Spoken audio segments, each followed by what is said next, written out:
நேற்று மிக மிக ஒரு பெரிய பரபரப்பான விஷயம் என்னென்னா, ஓபிஎஸ் அவர்கள் வந்து டிஎம்கேல இணைஞ்சிட்டாரு அப்படிங்கிற நியூஸ் தான் ரொம்ப பரபரப்பாக போய்கிட்டு இருந்துச்சு.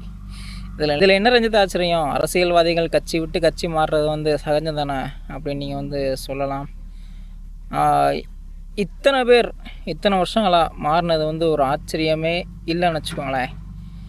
நம்ம கராத்தே பாபு என்று செல்லமாக அழைக்கப்படும் சேகர் பாபு அவர்கள், இப்போ நம்ம செலிபிரிட்டி மினிஸ்டரான திரு செந்தில் பாலாஜி அவர்கள், இவங்க எல்லாருமே மாறினது வந்து அவங்கெல்லாம் ஒரு சாதாரண ஒரு அமைச்சர்கள், எம்எல்ஏ இப்படி இருந்து அவங்க மாறியிருக்காங்க அப்படிங்கிறது வந்து ஒரு மிகப்பெரிய ஒரு விஷயமாகவே பார்க்கப்படல.